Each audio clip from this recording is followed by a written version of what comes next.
Assassin's Creed Shadows is sneaking up on us in March. And with Assassin's Creed being my favorite game franchise, I figured I'd do a video breaking down my favorite Assassin's Creed games. From Altair to Basim, this franchise has given us over a dozen mainline Assassin's Creed games, and I for one cannot wait for what is coming next in the franchise. With all that said, here is a breakdown of my top 5 favorite Assassin's Creed games. Let's get started. Number 5, Assassin's Creed 2.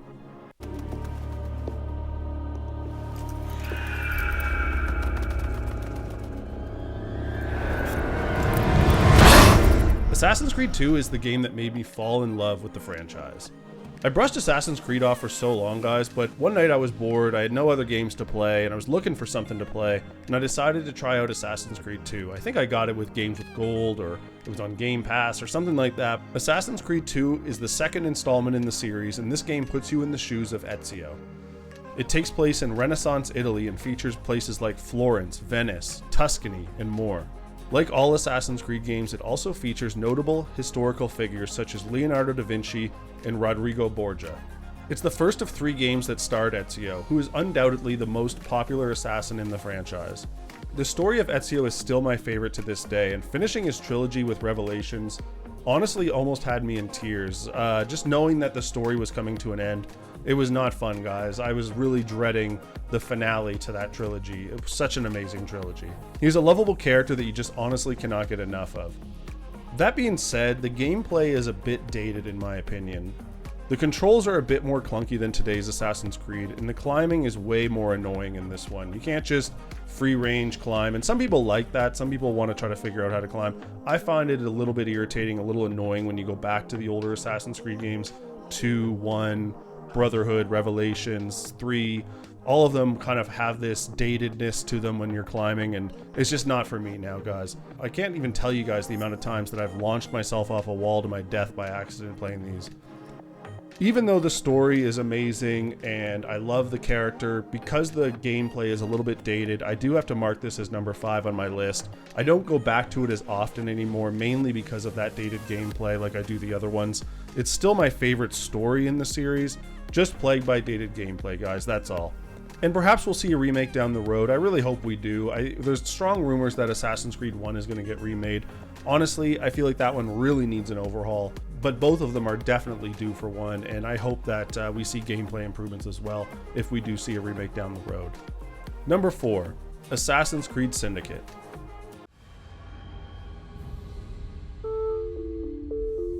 As far back as I can remember, I wanted to be part of London.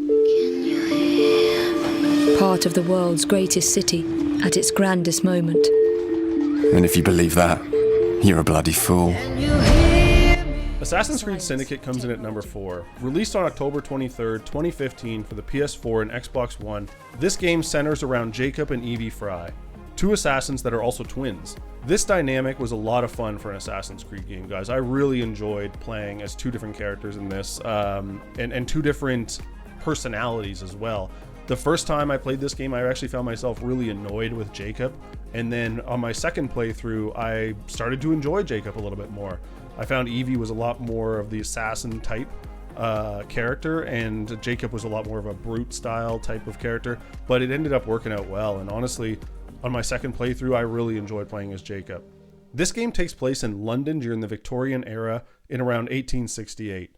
Jacob and Evie Fry are working together to take back London from Templar control. This era was just fun to be in. You had London in the Victorian era, you had guns, you had the zipline that you could just use to traverse easier, and the game just overall felt more alive than others. I liked how busy the city felt at times and the things you could do in it. Like I mentioned earlier, this game did feature ziplines for the first time in an Assassin's Creed game. It made scaling buildings much faster and easier. It meant getting around was a lot more fun. Actually, because of this, I found myself rarely fast traveling in this game and simply using the zipline to get around. It was fun just to see London and just flying across the city using my zipline. This one also shook things up a little bit with your home base being a moving train throughout the city. This was really cool in my opinion. It made the game feel more alive knowing that your home base was moving around the city at any time. You could honestly just see it moving on the map and jump on it whenever you wanted, or you can choose to fast travel. It just made the whole city of London feel more alive in my opinion. I really enjoyed this aspect. It also featured carriages, which added an element of fun to the series, kind of like a Grand Theft Auto game. You could just grab someone's carriage and start, driving around, for lack of a better term, around Victorian London with your carriage and smash into other ones and smash into lampposts and things like that, run over your enemies. It also had a ton of notable places to see and people to meet, including Charles Dickens, Charles Darwin, Alexander Graham Bell, Queen Victoria, and more. You could also visit the Big Ben and the Houses of Parliament, St. Paul's Cathedral, the Tower of London, Buckingham Palace, and tons more, guys. Anything that you could really think of that you could visit in London, you could visit in this game. And I really enjoyed it because it had a lot of lore in this one as well, and I feel like fans of the story and the lore of the series will appreciate this. There was missions where it had callouts to other Assassin's Creed games like Assassin's Creed 4 Black Flag, where you actually have a mission where you go to Edward Kenway's mansion that has been taken over by Templar control. Overall, honestly guys, Assassin's Creed Syndicate is just a really fun game. It was the last of the quote-unquote traditional Assassin's Creed games before they took a break and moved us into the RPG era of the series. The often overlooked Assassin's Creed Rogue is number 3 on my list.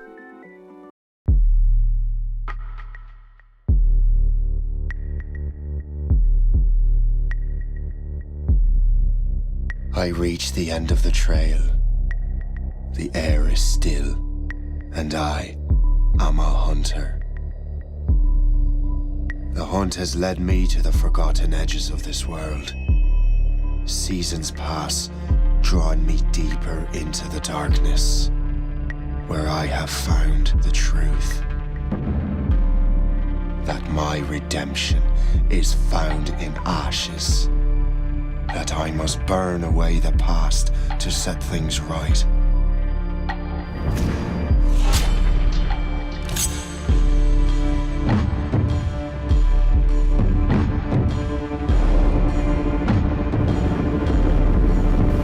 Assassin's Creed Rogue came out when Ubisoft was making the leap from Xbox 360 and PS3 generation to the Xbox One and PS4 generation, but they were not ready to give up on the millions and millions and millions and billions of Xbox 360 and PS3 owners.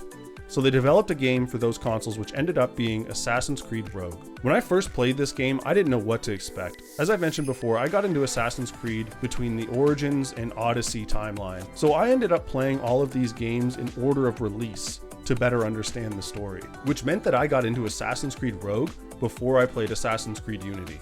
And for fans of the series who have played both and beat both, they understand that significance. I was amped going into Assassin's Creed Unity after playing Assassin's Creed Rogue. And I'll just leave it at that, guys. No spoilers here. In Assassin's Creed Rogue, you play as Shay Patrick Cormac, an assassin turned Templar.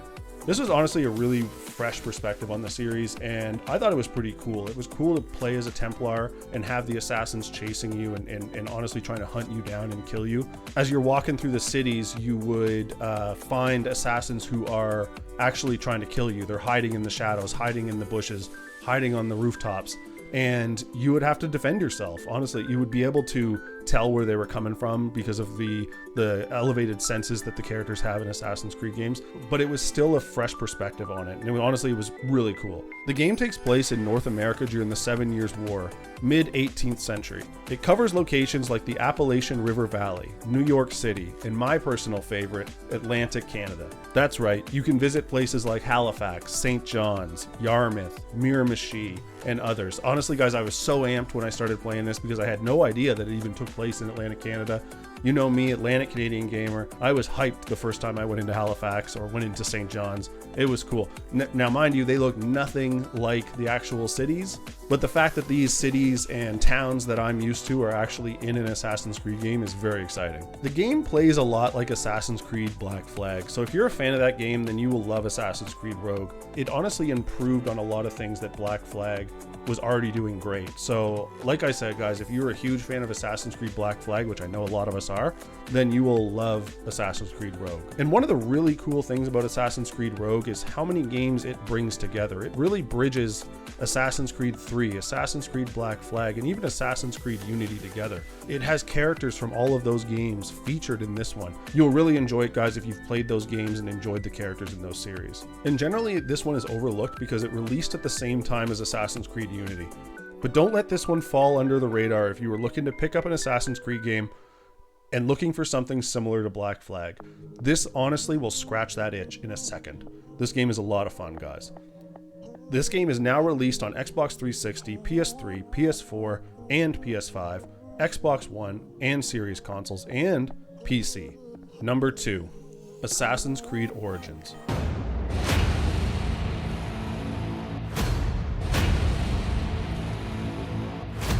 But there are whispers on the wind. A brotherhood born in the shadows.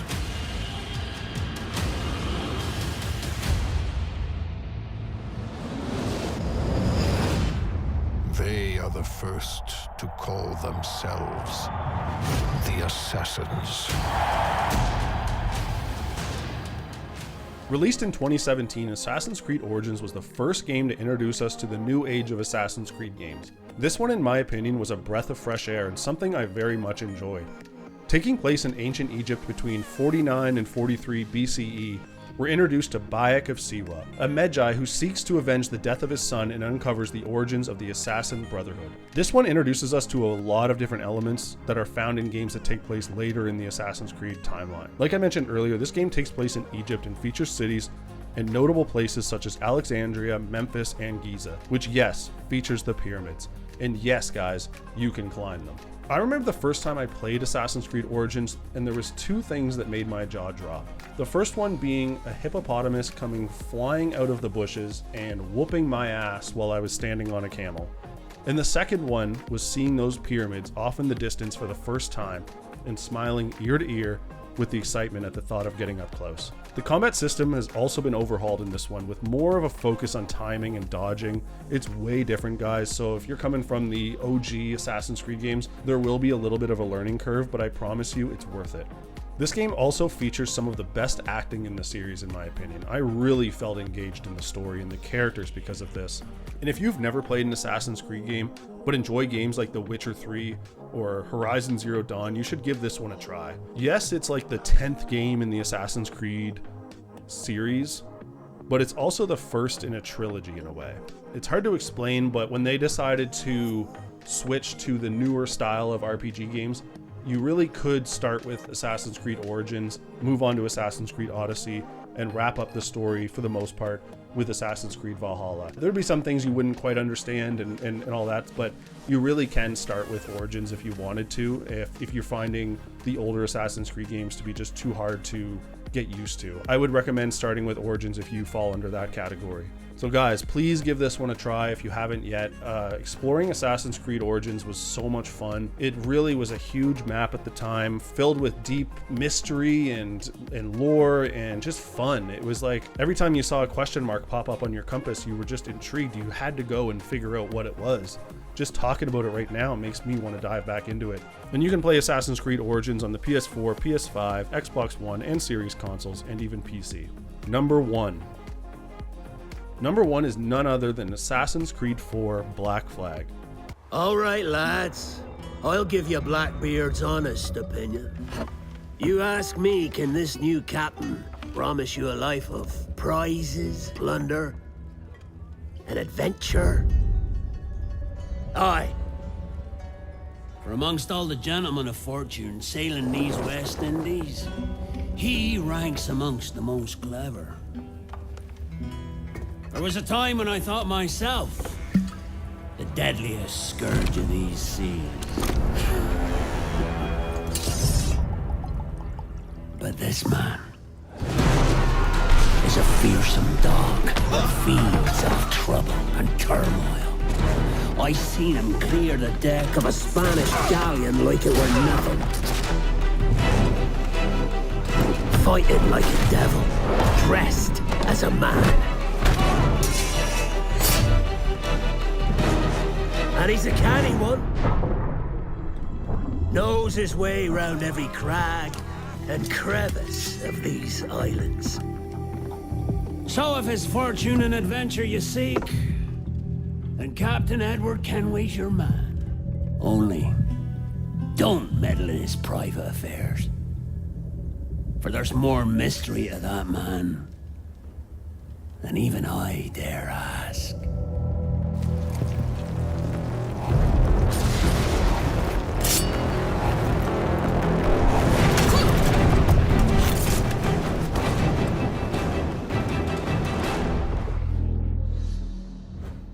Released in 2013, this is the 6th major installment in the Assassin's Creed series and features the fan favorite pirate Edward Kenway.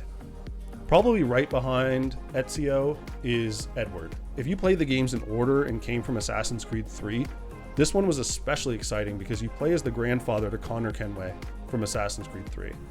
It was a fun way to connect the series. The game is set in the Caribbean during the golden age of piracy, 1715 to 1722. It features locations such as Havana, Nassau, and Kingston. It also introduced us to a very fun and addicting way to naval combat. It was engaging and arcade-like, so it wasn't too overwhelming. It made exploring the seas more fun. It seriously was a ton of fun to explore a massive open world like this for the first time in the series. The characters are a ton of fun and feature notable real-life historical pirates, such as Blackbeard, Benjamin Hornigold, Mary Read, Charles Vane, and more. And we also cannot forget about the super catchy shanties that are in the game. Come